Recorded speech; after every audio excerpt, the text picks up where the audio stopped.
Hi, everyone. It's Anna Covert. We did it. We just reached 100,000 subscribers on YouTube. I can't believe that we've achieved this milestone. It is because of you and your aloha. So please continue to subscribe if you haven't already. Share this content with your friends and family so we can continue to attract more wonderful guests to share their vision and knowledge with us on the Covert Code Podcast. This week, we're celebrating the 100th episode with Katie Goar. And I know you're just going to find her as intriguing and captivating as I did. Her TED Talk is one to watch for sure. So please stay tuned. If you want to learn more, you can reach thecovertcode.com. And I will see you this week in the Pixels. Aloha.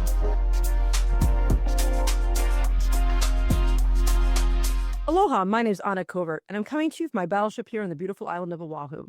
This week on the Covert Code, the topic is leadership that lifts, not labels. My special guest is Katie Goar, president of Quadel and an advocate and leader nationally recognized for her work in public housing and community development.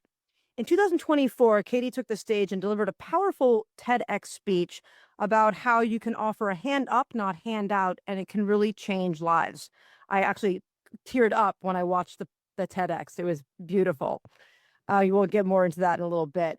She's also the podcast host of ChangeMakers, which is a Forbes partnership that dives into innovation in the public or all housing, landscapes. I know your story is deeply personal, and it started when you were just 11 years old from a personal experience with, having housing inconsistencies, and how, that was a perspective that really, shaped your future, but did not, well, let me start over. You're good. Right. I like it. Oh, In fact, I meant to ask you whether, if, I don't know, whatever happens, I'm like, should I just pause and restart and you'll clip it in post? Or are we like all one feed, get it right on the first take? I usually record. I try to memorize the beginning, and then we go into questions. And if you ever want to, we can totally edit. If you're like, don't like your answer or whatnot, we can stop in the middle of that. I just usually have like an opening that is Yeah. Okay. But like for some reason, if I'm like, oh wait, hold on, I messed that up. right. Or if you like, I get too hot and you like need to like pad yourself. Got it. Okay. Good. That works. Yes, Quadel. Quadel, right? Quadel. Think of four like quad, like Quadel. Yes. Quadel. Okay, cool. Yeah. That's what I'm done. Okay, take two. Aloha, my name is Anna Covert, and I'm coming to you from my battleship here on the beautiful island of Oahu. This week on the Covert Code, the topic is leadership one more time. Aloha, my name is Anna Covert, and I'm coming to you from my battleship here on the beautiful island of Oahu. This week on the Covert Code, the topic is leadership that lifts, not labels. My special guest is Katie Goar, president of Quadel and a nationally recognized leader in public housing and community development. In 2024, Katie took the stage in a powerful TEDx that really focused on how offering a hand up, not a hand out, can really change lives. It was deeply touching, and we're going to talk more about it soon here as we dive in. She's also the host of the ChangeMaker podcast in partnership with Forbes, which really talks about innovation in the housing landscape. Her story is deeply personal and started at just 11 years old when she experienced housing instability, and how that shaped her perspective but did not change her or shape her future. So I'm really excited to dive in today and, just talk about her passion and how we can apply this in our regular day-to-day business. Thanks so much for being here, Katie. Thank you for having me. It is a pleasure and an honor. Even though I do have a podcast, I think I'm still nervous as a guest. So, but you create a great forum. So thank you so much for having me.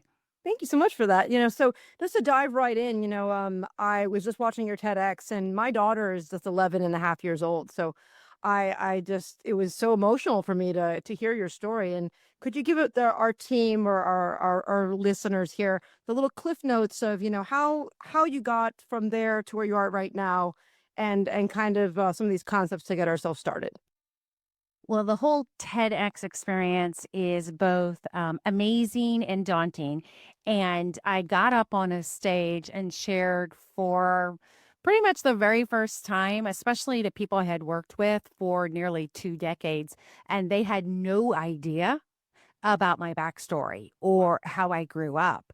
And so I had just kind of kept that and tucked it away in my pocket.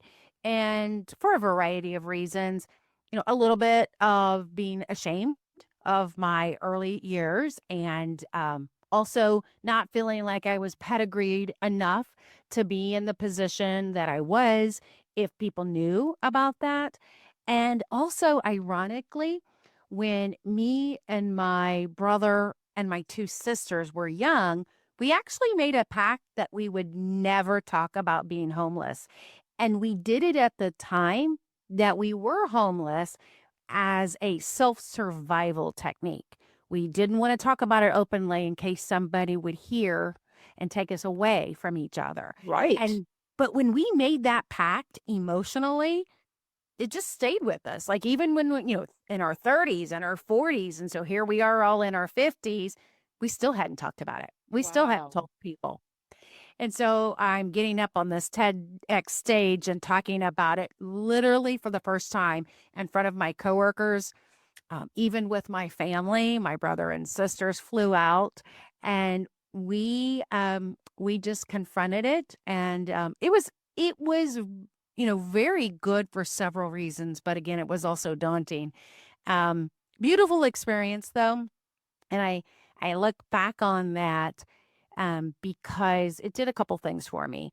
Um, it actually let me talk openly about affordable housing. And, I say that it is a hand up, not a handout. And I talk about what the stability of a home did for us. And I know I go there and I say what it was like living in the tent, how we were preparing food while living in a tent. We didn't have a kitchen, didn't have a bathroom, didn't really have a bed unless you kind of count the floor, sleeping bags, and a cot as a bed. So I went through and I talked about it, both from like that macro level of what housing can do, and then also that real deep personal level about what it was like being homeless and having instability at such a young age.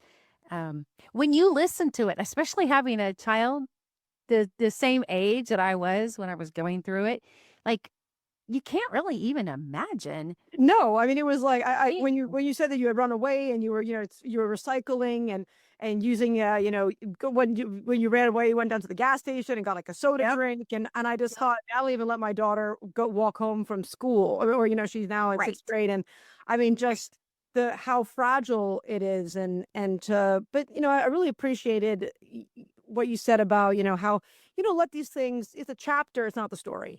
Yeah, because when I grew up, well, I guess you're never not dyslexic. You can be homeless and not homeless, but you're always dyslexic, right? um, but that was something that I kind of always struggled with and couldn't read out loud when I was a child, or but I was smart, but I didn't follow the same norm as everyone else. But that's very public. Everyone can see that all the time, right? In class, but it doesn't make it easier to talk about, right? And so Right. I think that there is that kind of fine line between what is out there for others to judge us on and what we judge ourselves for, and the bringing together, the merger of that later in life, and how that becomes our passion. Like for me, Mm. fairness is really something that I care about. When I wrote my Forbes book about digital advertising and Mm-hmm. to protect people from fraud, and here you are helping those try to get security. Mm-hmm. Yeah, And out. the tagline is, from being homeless to housing CEO, which, is ironic. Um, but yet it is speaking to the core of safety. It is speaking to the core of adequacy. It is speaking to the core, just like you mentioned, of wait, this isn't normal, right? Like I'm not fitting in. This is not good. This is hard. This is unfair, right? Like, Yep. as a 12-year-old, 11-year-old, I'm like, this is not how life should be right now. Right. And each of us, there's so many people that have some type of stigma, that have had, some adversity, because you're not going through life without adversity.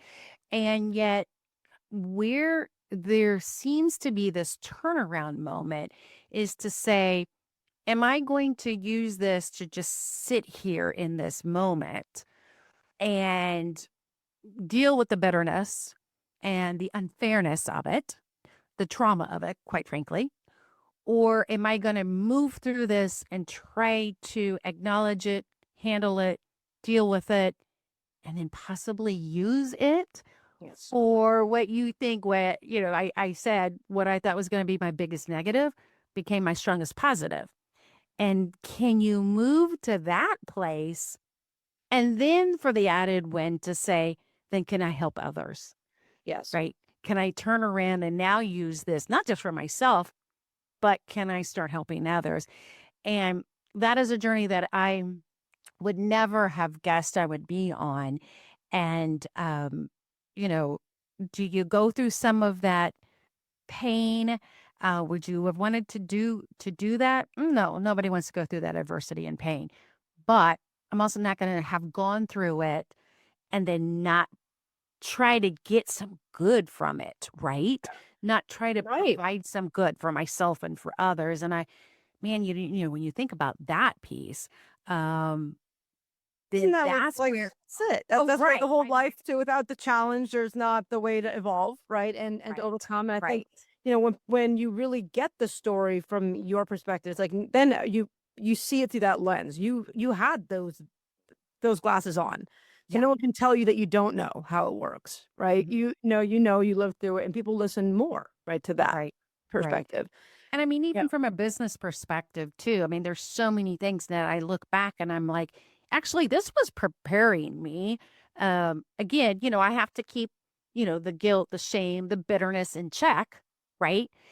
But this was also preparing me to be able to lead better, to be Right. able to advocate better, for me to be able to accept risk better, to inform my decision making on who we partner with as a company, who we hire as a company. And so this was actually one of, this was a good training ground to where I am now, as hard of a training ground as it would have been. Yes, it's like, are you going to be a victim or Mhm. not, right? And I think that's the thing. It's like, and we see that even now. It's interesting. So I live in Hawaii, and here I don't know if you know much about the housing market here, but it is very expensive to live in Hawaii and there's been a huge motion of people who are getting, they call it, like, um, you know, priced out of paradise, Yeah. right? Or and what are your thoughts on, the difference of, because one of the biggest things we hear, right? And it's on the news, and, oh, the homeless, and they're back in, they're going to be evacuated again from these areas, and people are cheering for it. And I have a hard time with that, because it's like, where are they going to go? Right? Hmm. Where are these people going to go? And oh, well, they're there are places, but they're mentally disabled. Well, but Hmm. what is what are your thoughts, being an industry leader, of what we're going to do? Because there are people of all different types that are in this situation. There are Yeah. people like your family, was they were not mentally unstable. There was Yep. just, and so, like, people will be putting all these labels on people. Yep. And Yep. what is the solution there to really, I mean, without judgment, but like really Mhm. providing the right care, because we don't have a Right. solution for these people. Right. And speaking to our specific situation, we did not have substance abuse and we did not have mental issues that were um, what our facts were. It was a financial distress. It was financial implosion, and single mom with 4 kids couldn't afford anything. And Right. so out of desperation, we were living in the tent. And we were there for quite a while, even until it started snowing. And so, I can speak to my situation. It was just, it was a difficult time. There was not access. There was to housing that we needed, and we were not able to financially afford it. And so that's a dynamic that a lot of people are experiencing, though. Right. What can you afford, and can you find something? Affordability, accessibility are a challenge no matter why you got there. Right. Okay. Yes. Those are still real challenges. And you even have people who are working who are homeless. And what I speak to in the TED Talk is, let's talk about the families with children who are homeless. And so that kind of is really what is driving a lot for people to recognize there are working people, people with children who are homeless. And the solution, though, so what you're asking is there are communities where we're providing housing for homeless, even for people with addictions, for people with mental health issues, and lack of community support. There are certain cities who are doing this very, very well. Mm. And that has to be the local solution to say, we don't want to be a community that is having this problem. And so we're going to address this head on. And what I would say as part of solution making is find a community who's doing it right and seek out what those structures are like. Seek out what services are being provided. Seek out how they're breaking down all the bureaucratic walls. Who can do what, who can't do what, who's not building, break all that down and get everybody together and say, as a community, we're not going to accept this. And we are going to build it, provide it, fund it. And we are going to solve this as a community. I've had actually several people on my podcast who have done that. There is a couple of people in Dallas who have done this very, very well. And several others who have said, we're going to create this continuum of support to solve this for our community. And they are seeing great results from that. I can think of a specific person who is Sarah Khan. She is actually out there doing it. And they are tracking the analytics of it. They're tracking the results of it. But it's got to be a community that says, we're coming together. We're going to plan it. We're going to create it. We're going to build it. We're going to fund it. And we're going to wrap around services to help the individual where they are. And the other piece is we don't talk about this a lot, but homelessness is a conditional moment.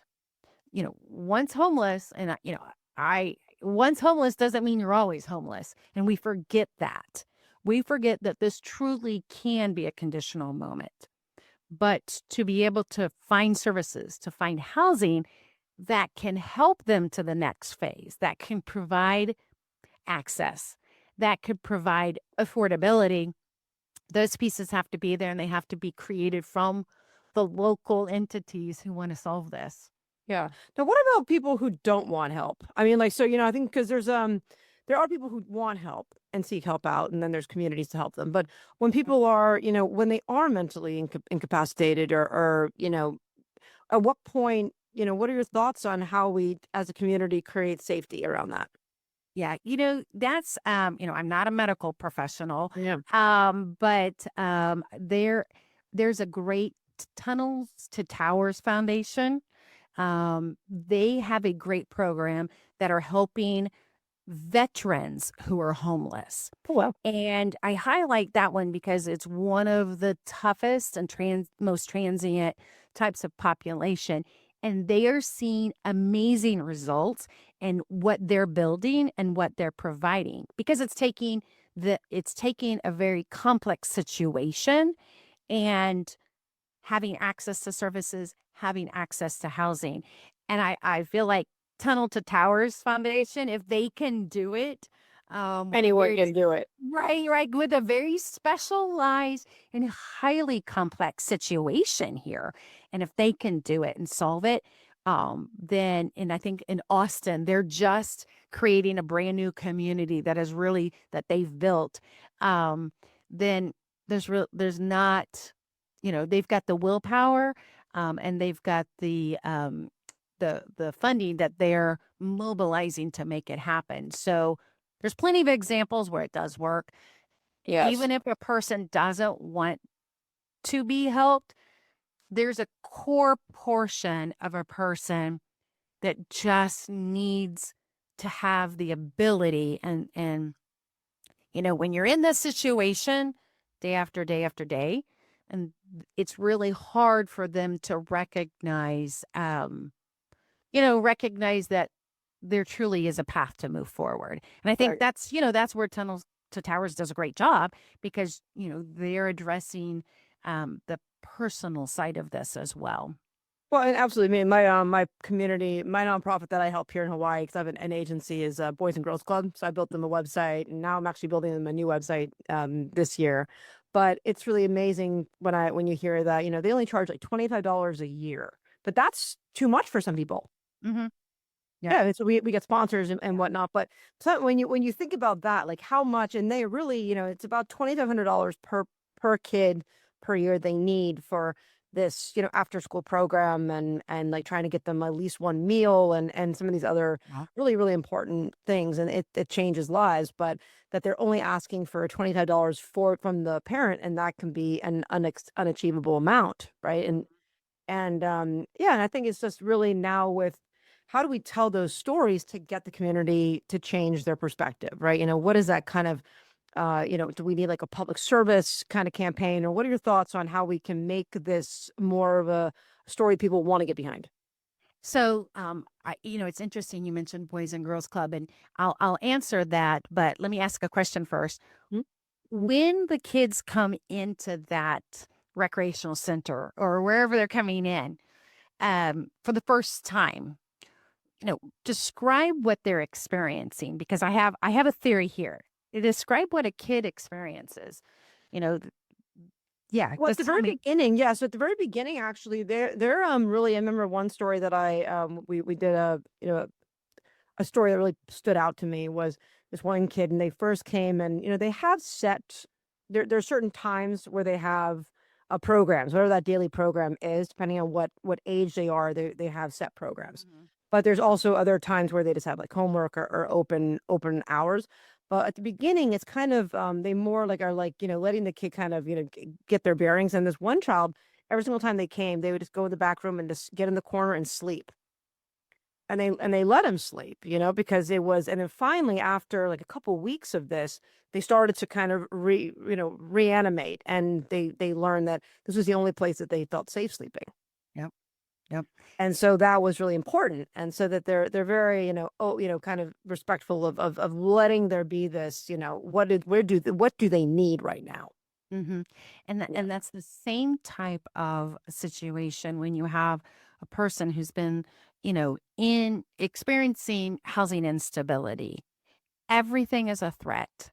Everything is a risk. And it's really hard to mobilize to say, this corner, this house, this apartment isn't going to get taken away from me.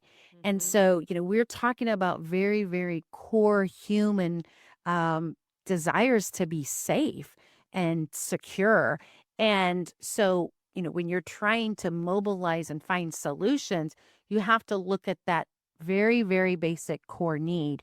um, I think of Neil Brickfield with Pinellas County, Florida, and he was a podcast guest of mine, but he worked at the PAL Club, which Mhm. is a little similar, and he said that kids would come in and they knew when utilities were not getting paid and utilities were not getting and about to get disconnected, which meant the next step was eviction notices. Oh, wow. And so they would start to see them coming into these centers, bringing their things that they didn't want taken or left behind. And they would start storing them at these centers because the kids could predict the patterns of instability. Wow. Ooh, I got chills just now. That was crazy. Ooh. It's something you don't even think about. No, it's just like, but yeah. I mean, Right. And so you start creating these cycles of instability. And this is just housing. I mean, there's a whole nother conversation when you talk about going from school to school to school, or food insecurity, or healthcare, lack of access to healthcare. But, we're just talking about housing here. And, Neil, great person, he painted the picture as to exactly what's happening here because the child is starting to see, this pattern creep into their life. And so then they have to sort of lock down and control what they can. And, having been there myself, I was like, yes, yes, this is the cycle that you start to get in. And, it wasn't until, I'm much older that I start to say, aha, I can recognize, hold on here. I can recognize that pattern is healthy or unhealthy. And then I can start separating them into the categories that I'm like, yeah, that's an unhealthy clamor for stability that is not a real risk. Or no, wait a minute. This is actually going to help me confront risk better because it pales in comparison to living in a tent. And so Right. I know, like, there's some real leadership skills that you can start to unpack once you're stable. Yeah. So Once tell you me. have the home, So we right? pivot on that. So now you're president of Quandel. Tell us Yeah. what do you do there, and then how have you used some of these early learnings on your day to day, leadership? Great question. So, we are a company across the United States. We have people all over the United States. And so, what we do is we try to build stronger, compliant housing programs for housing authorities, for nonprofits, for developers, private management companies. But our premise is stronger compliance makes a stronger program, which makes a better housing policy. So if people are, if it's a housing authority, that's an easy one, and they're running programs for what everybody calls the Section 8 voucher, right? Right. That's Sure. that's Sure. that's the term that everybody knows. And so let's say the housing authority is maybe working on development. They're trying to build new, and they don't want to deal with a lot of administrative constraints about running a voucher program. So they'll hire us to come in and run it. And which means we're interacting with people who have vouchers. We're trying to bring their paperwork current. We're trying to make sure their units are inspected. So we're a compliance and consulting company, and it is one of the best and hardest jobs because, for example, we opened a waiting list for a client, and there were about 18,000 people that applied for about 300 vouchers. Oh wow! And is this anything to do with what's going on in the government, or I mean, we know when things have gotten cut? Is part of what's being cut? No, this is just regular course Just of regular. Wow. Okay. regular course of business. Yes. Jeez. And so, but it's that imbalance. And so when I say, it's one of the best jobs because you're actually able to help, but you're not able to help to the scale of the need. And we deal with the regulations. We try to interpret the regulations, make sure that we are a third party person who can come in and improve efficiencies, help with optimization, help make sure everything is running smoothly to really have better accountability and highly efficient programs. And that is great because that's a stronger program. You asked me earlier about how we get the word out, how we talk about this, and there are several people who do a good job of storytelling in the industry, but sometimes it just stays in the industry. Like it doesn't go out larger. And by human nature, we tend to hear when it's not working. We tend to hear, the horror story of when something didn't work right or somebody abused the system. And that is not acceptable. And that also does need to have visibility and transparency in that because we need to know how to fix it. We need to know how to prevent it. We need to make sure people aren't doing it, right? So Right. there is a piece of that does need to have its own lane. But there's also a bunch of stories when it did work. Yeah. And when you have people who are like, I've been on this program 4 years, it helped me. I was able to, get my education. I was able to have a stable job, stable address, keep my kids in school, and then they move on and they do better. People the statistics don't show when you move elderly, disabled, out of the seniors, out of the numbers of people who are using affordable housing. The statistics show, depending on which report, you're about 70% of people are employed who are using affordable housing. But people think, oh, it's people in housing, who aren't working. Nobody's working. Nobody's working. That's not the statistics anymore. And that's just a dynamic of how much rent has increased to how many people are able to afford their rent to, high cost areas. And, you've got people who are paramedics, who can't afford their rent in the city that they're working in. So there's a lot of dynamic school teachers. We talk about school teachers a lot, but there are some great solutions happening. For example, there's a hospital in Tampa that said our nurses are commuting too long and too far. They can't afford their rents right here around this hospital. So they're taking empty parking lots and building housing that's workforce attainable housing for their employees. So you're Nice. starting to see people come into the fold who are like, we weren't really a developer, we weren't really building housing, but out of necessity, we're starting to have to be. And, that kind of, I'm talking Yeah. about, Yeah. I mean, I grew up in Aspen, Colorado, so that's a very, affluent place, right? I mean, back when I grew up there in the 80s, there was real people living there, now yeah, yeah, there's yeah. but there that was a huge initiative back then because people were actually working in the ski mountains and the Yep. restaurants and they could not go down valleys. So there was a huge early push of creating Yep. this workforce housing Even, there. And even yeah. Steamboat Springs right now Oh yeah, yeah. has they've got a developer, who they had a private individual donate a bunch of land, and they have a collaboration going right now that's like, you know, the people who are working on the ski slopes can't afford to Yeah. be here, and we can't hire people, and so they've got a developer who's developing income-based affordable housing and offering it for workers in Steamboat Springs. How about those printed houses? The 3D The printed 3D ones printing, is that happening in America yet? Because I've that been seeing some of that in, I'm big into, so I do advertising, but I'm big into the solar industry. So I work with yeah, the manufacturers and all kinds all over the world, and yes, a lot of them are now we're looking at getting these, solar on some of these printable homes because yeah. that's the number one thing that's going up is the cost of electricity, and it's uncontrollable without Yeah. solar, right? So I was It, wondering yeah. what's happening in that. There are a couple of venture capital firms that are actually creating affordable housing platforms that are focused on 3D printing. And so they are getting funding, they are mobilizing. There's also it's called Boxable.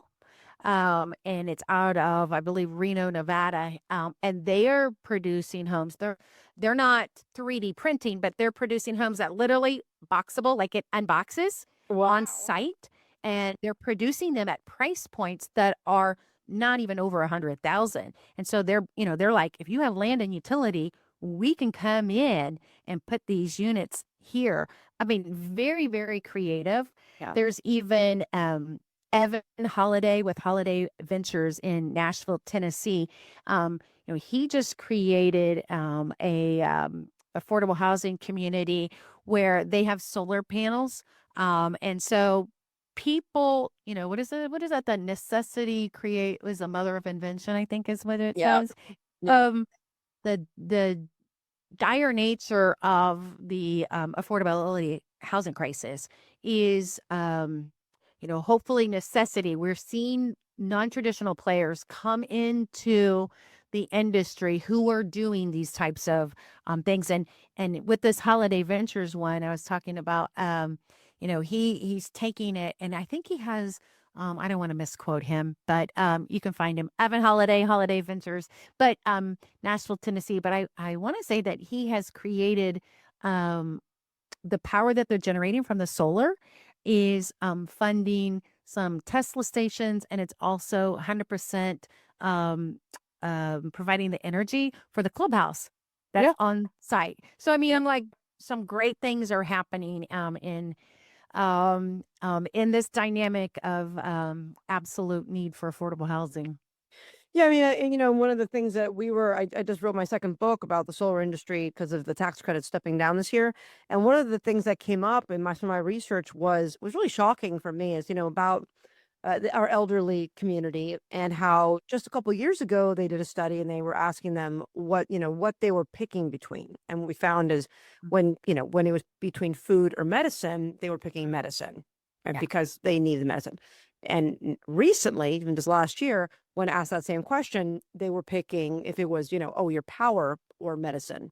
What are you picking? They're picking their power bill or their Mm. phone bill, right? Because that's the most important thing. Yeah. It's Yeah. accessibility. And so now we have a generation of people who are not getting enough food, not getting their medicines. And probably to your point here, the next thing on the chopping block is if, they could pay their cell phone, but they can't pay for their power, then they're going to Yeah. be homeless as well. So, what are the things you're looking for this year in 2026? What are the shimmering lights or what are you most excited about? And is there anything that we can do as a community to help, our fellow neighbors? hmm They're calling it the silver tsunami. And it's just a fact of taking the age of people, what has happened and what the need is coming. Mhm. And so there are many, many people who are talking about this silver tsunami effect that's about to happen, that is happening. And it's just the sheer volume of seniors that need affordable housing who don't have access to adequate retirement, who don't have access, who should be possibly living in the home. We have examples of where they don't have heat running or they have roof repairs and, like the home ownership isn't where they need to be. Right. And there's not also access to funds to be able to provide for term care assisted facilities. And so there's this piece where affordable housing, senior housing has to happen and it has to be funded local, state, and federal. And it has to be built because right now what's built, the wait lists are so long for them. And so there is a supply drought at the same time of this silver tsunami happening. And we just have to have, as a community, the willpower to say, this is not acceptable for our seniors. And this is not acceptable for our people with disabilities. This is not acceptable for our veterans. Like come up with your priority as a community and say, we're going to fund this. This is as equally more important, I would say, than certain types of infrastructure projects or so forth. Absolutely. And so, the communities just have, because, everybody wants somebody else to take care of this problem. Yeah. But the communities that I see that are doing it really, really well started at the local level. And so, I would say, you've got to have the local champion and the local level initiative to do it. Um, You've got Maker Housing, Maikeer, Peter Fari, and he's out of right near Aurora, Colorado area. He's right in that region. And he is one of what I would say is one of your local champions who really has said, our community is going to be part of the solution makers. And so there are people out there who are doing it very, very well and are trying to make a dent in some of this supply drought. And they're taking risks, right? I mean, these are development deals that they're having to try to build, and you know, eh, there are times when the general community doesn't want it built. Right. And I think that is even more heartbreaking. I believe, the community has a voice. Yes. Ask that it blends in with design. Yes. Ask that it has appropriate setbacks. Yes. Ask that, there are trees built around it. And so it doesn't look like a concrete thumb. Yes, community, do that. I think those are very fair expectations, but to just stand up and say, no, we don't want it just because it's affordable. Yeah, I mean, that's I- so it's like you get to really think about like you leverage, the behavioral science of the future self. Like Mhm. if think about 10 years from now, what your community is going to look like if these things Yeah. aren't in place, Mhm. right? What would you tell your future self, right? If you're going to let your grandmother like live on the street or whatever it might Right, be, right. and And standing up and right. I mean, saying no to new builds is pretty much, I mean, not to sound melodramatic here, but saying no to new builds is pretty much saying yes to homelessness. right. So, I mean, there's trade-off communities are having to make here. Yeah, and I think that's really when I think about just the marketing of it or the public relations of it. It's like getting ahead and like finding those people who are like yourself and willing to share their story of how, getting that hand up and not hand out really changed their lives and the trickle down effect of that. And getting that being the lead story of what these communities are going to be. I did some work for when Stanford Medical Center, when they redid their hospital, I guess it was 10 years ago now, the community wasn't happy because Mhm. it was going to be 3 or 4 years of traffic. And Mhm. so they hired my agency to do like we did a community program around it. It was called Yeah. the change up, or it was for the whole community, and they may not see it now, but at the end of that program was going to be this cutting edge facility for children. And so I think it's more of how making people think larger about it, that it is what is the benefit going to be for everyone, not just the homeless, not just for, and that's the story that needs to be told. That's not being told Yeah. necessarily yet. And I think, there are people out there who are talking about it. There are success stories out there. There are success communities out there. There are successful programs that are out there, but it's a little easier to just stay stuck and stay no as a community and try to ignore it and hope it goes away, but it's not going to. So, I mean, I tend to try to be an optimist as much as I can. And then just, think, the champions need to make sure that they have their other champions. What is that? There's like this, Viking phrase that's like, when all the short, all the shields, they're all Oh locked yeah, the shield together, wall, right? a You shield, know, sheesh, so like a shield wall. yeah, right, Yeah, right. So like the champions have to make sure that they have that shield wall yeah. together and have a have a lot of solutions, but working collaboratively with the community, but there's a lot of education that has to happen with the communities as Yeah, well. and I think that to circle back, we called our campaign the Growing Together. That was the one we made for Stanford. But, for just anyone who's listening, for businesses in general, one of the biggest things we can do is when you have an initiative, it's like, let's say you get solar on your commercial building. Well, you don't stop there. You need to have an internal campaign to tell your employees, we've gotten solar for you Mhm. for the building. It's because we want to, be able to hire more people with the money we're going to save. We're going to now put carports up so that the cars don't get hot. We're going to add electric vehicle charging right in the parking lot for you.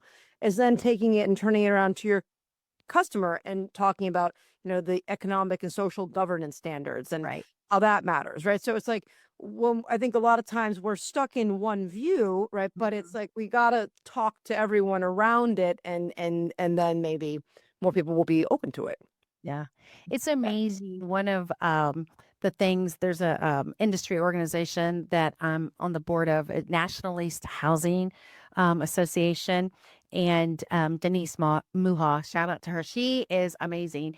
And one of the things that she always tells us is that if a community is wanting to build and fund an affordable housing apartment complex, or whatever the design is, to ask your funders to come out to see what you currently have, or to come out to the ribbon cuttings. Mm. And she makes a point of always reminding everybody to say, get your decision makers out to see, what you have that's good, what you have that's needed, and at those ribbon cuttings where you've done it, because then you're starting to get buy-in from decision makers. And then I would also add to that is, Yeah. to find your local champions. For when you're going in the example you're talking about, find a group that want to have that there and bring them into your shield wall and start building those partnerships to make things happen. Because, you know, the um, the innovators, the pioneers, they are the ones who, years later, everybody's like, this was fantastic. This was fantastic. But when they were the first ones in trying to do it, they were not hearing a lot of it's fantastic. That's right. We've got a historic theater, in the close proximity to where I am. And originally they wanted, it's an atmospheric theater. It's like only one of two in the nation. Oh, beautiful. It's beautiful, right? Yeah. But it was in such a state of disrepair. They just wanted to tear it down. And it took two private individuals who said, no, we're going to restore this and we're going to raise money and, fix it up. And I think this was, I don't know, this was like maybe back in the 70s or 80s that they did it. And now it's like the whole entire area surrounds this. And you think, you know, people were just going to just demolish it and just write it off. And it was two private individuals who said, no, no, no, we're fighting for this and we're going to keep this. And now everybody's like, oh, this is amazing. This is so part of the community. Right. So you just have to get those people who are going to champion that and push that through. Absolutely. Well, thank you so much for being here. If people want to get a hold of you and get involved, how can they find you? There is our company website at Quadel.com. You can also find some links at katiegoar.com. It's Goar. I'm on LinkedIn as well. I post some Friday funnies most of the time on LinkedIn, and I open anybody to the conversation to join me on solution making, or just venting and dreaming about affordable housing too. Well, I love that. Well, thanks so much for being here. And to all my listeners, please join me next week as I interview another industry expert in topics to help you succeed on and offline. Big mahalo. We are so close to 100,000 YouTube subscribers. So collectively almost at like 120 with all of our different channels. And that is because of you and your aloha. So please continue to subscribe, share this content with your friends and family so I can get more great guests like Katie on to share their passion and vision with us. I will see you next week in the Pixels. Aloha. I hope you enjoyed this episode of the Covert Code Podcast. If you're loving the insights we share here, don't forget to follow us on your favorite podcast platform and leave a review. Your support helps us reach more digital innovators like you. Share this episode with your friends and colleagues on social media and help spread the word. And if you're in the solar space or just curious about where clean energy is headed, I'm thrilled to announce my brand new podcast, The Solar Coaster. This show digs into the real stories, trends, and challenges of the solar industry, with bold conversations and powerful takeaways you won't hear anywhere else. Follow the Solar Coaster now so you don't miss a single episode. Thanks for tuning in. See you in the pixels. Aloha.